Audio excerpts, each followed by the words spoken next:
Good evening, welcome और welcome back to my channel. तो इस ये वाले वीडियो से हम लोग हमारे थ्योरी का जो मेडिसिन पार्ट है वो कवर करना स्टार्ट करेंगे। This is the first video in our theory section which is dyspepsia.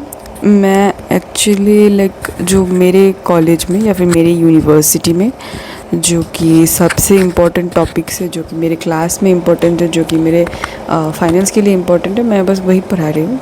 In case अगर आप लोगों को कोई ऐसा टॉपिक है जो आप लोग खुद से पढ़ना चाहते हैं या फिर आप लोग इंटरेस्टेड है या फिर आप लोग के कॉलेजेस में वो सवाल ज़्यादा पूछे जाते हैं या फिर नीट का हो या फिर किसी भी चीज़ का हो। एक्चुअली नीट का PYQ सीरीज़ मैं बाद में स्टार्ट करूँगी, अभी तो बस थ्योरी और प्रैक्टिकल का ही मैं देख रही हूँ। अगर आपको इन केस कुछ भी एक्स्ट्रा चाहिए तो प्लीज़ आप लोग कमेंट कीजिए, मुझे ज़रूर इन्फॉर्म कीजिए कि मैं और क्या कर सकती हूँ आप लोगों के लिए। तो ये टॉपिक बहुत ही एक्चुअली छोटा सा है, आप लोग देख सकते हैं। देखिए एक पेज में ख़त्म हो गया है, ठीक है। तो ये टॉपिक बेसिकली ज़्यादा टाइम नहीं लगेगा। पकड़िए ये वीडियो 10 मिनट्स में बी, I am not sure, actually 10 minute से कम भी हो सकता है, तो मतलब ज़्यादा भी हो सकता है। तो बेसिकली मैं सजेस्ट करूँगी कि जब मैं पढ़ा रही हूँ आप अच्छे से एक बार सुन लीजिए। नेक्स्ट अपना नोट्स आप अपने एक्टिव रिकॉल से ही लिखिए ताकि आपको बहुत हेल्प हो, क्योंकि मैं भी अपने नोट्स वैसे ही बनाती हूँ और एक्चुअली टू बी ऑनेस्ट बहुत हेल्प करता है। एंड एक्टिव रिकॉलिंग ऑब्वियसली आप लोग को पढ़ा के मुझे और ज़्यादा अच्छे से हो रहा है ना। तो चलिए स्टार्ट करते हैं। जो पहला टॉपिक है हमारा वो है dyspepsia.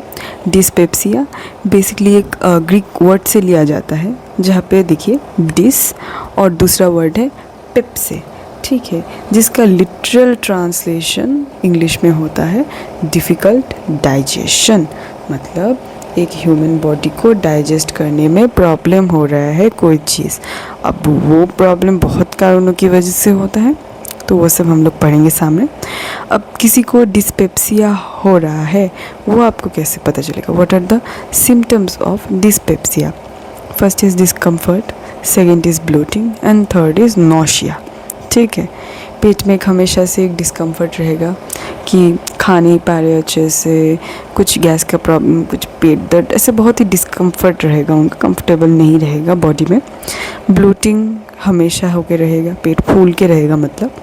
And second third is nausea, उल्टी उल्टी का मतलब you are feeling like you will vomit but you are not, so like that. Secondly we have to be very careful while taking the history because dyspepsia से associated कुछ alarming features भी हो सकते हैं जो कि बहुत ही harmful होते हैं, which are known as the alarm signs of dyspepsia। so यहाँ पे देख सकते हैं, थोड़ा zoom करते हैं कि यहाँ पे मैंने लिखा है alarm features of dyspepsia। first is the weight loss, then anemia, vomiting, hematemesis और melena, dysphagia और पैल्पेबल एब्डोमिनल मास।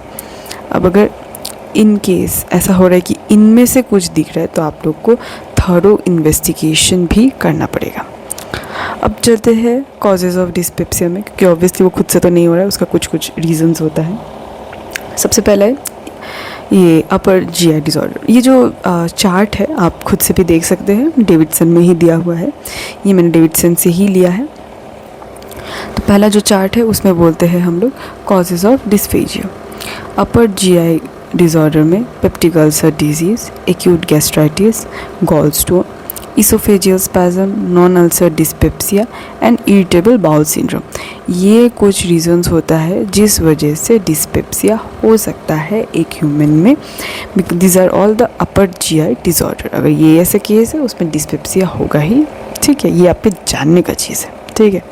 अदर GI डिसऑर्डर जैसे कि कोई पैनक्रियाटिक डिसऑर्डर हो गया, कोई कैंसर हो गया, पैनक्रियाटाइटिस हो गया, क्रॉनिक पैनक्रियाटाइटिस मोस्टली, फिर कोलोनिक कार्सिनोमा हो गया, फिर हेपेटिक डिजीजेस, हेपेटाइटिस, मेटास्टेसिस, बहुत सारा कुछ है लिवर का, वो सब की वजह से भी हो सकता है। सिस्टेमिक में हमको रीनल फेलियर और हाइपरकैल्सीमिया भी देखना पड़ेगा, ठीक है। ड्रग्स में NSAIDs का ज़्यादा हो, non steroidal anti inflammatory drugs, glucocorticoids, iron and potassium supplements, digoxin, ये सब की यूज से हम लोग को बहुत ही ज़्यादा हार्मफुल इफेक्ट्स हो सकता है। And this things can cause actually to dyspepsia. फिर अदर कॉजेज़ में हम लोग का साइकोलॉजिकल एंजाइटी, डिप्रेशन, ये सब आता है और अल्कोहल भी आता है, ठीक है। तो ये सब की वजह से बेसिकली डिस्पेप्सिया हो सकता है। अब जो डिस्पेप्सिया होता है ना, वो जो 80% पॉपुलेशन है, ठीक है, ह्यूमन पॉपुलेशन 80% जो पॉपुलेशन है, उनमें कभी ना कभी पूरे लाइफ टाइम में एक बार ना एक बार तो डिस्पेप्सिया को फेस किया हुआ होता है। वो इतना कॉमन है, ठीक है, कि दैट्स नॉट लाइक इम्पॉर्टेंट कि कुछ सीरियस ही हो, it can be nothing also, ठीक है ना, कि कभी कभार वो उल्टा पुल्टा खा लिया तो हो गया, ऐसा भी हो सकता है ना। ये हमेशा इन कॉजेज़ में के साथ एसोसिएटेड नहीं होता है, ठीक है। तो अभी कैसे पता करना है, क्योंकि देखो डिस्पेप्सिया तो कुछ कुछ जगहों में सीरियस कॉजेज़ की वजह से भी हो सकते हैं, जैसे कि ये सारे सीरियस कॉजेज़, पर इनकी वजह से भी। अब कैसे एक लाइक नॉर्मल नहीं बोलूँगी, थोड़ा लेस हार्मफुल डिस्पेप्सिया को हम लोग ये हार्मफुल डिस्पेप्सिया से कैसे डिफ्रेंशिएट करेंगे, ऐसे कि पेशेंट जो नए लाइक 55 ईयर्स से ज़्यादा है या फिर बहुत यंग पेशेंट, ठीक है, उनमें अगर नया डिस्पेप्सिया हुआ, ठीक है, new dyspepsia at the age of more than 55 और यंगर पेशेंट, ठीक है, जो कि रिस्पॉन्सिव भी नहीं है कोई एम्पेरिकल ट्रीटमेंट के लिए, दे विल रिक्वायर इन्वेस्टिगेशन, कि कहीं वो कोई दूसरा डिजीज़ तो नहीं है, कुछ और कॉज तो नहीं है, कोई और रीज़न तो नहीं है, ये सब का। अब इन्वेस्टिगेशन का तो बोल दिया, अब इन्वेस्टिगेशन का एल्गोरिथम क्या है, ये भी डेविडसन से ही लिया हुआ है।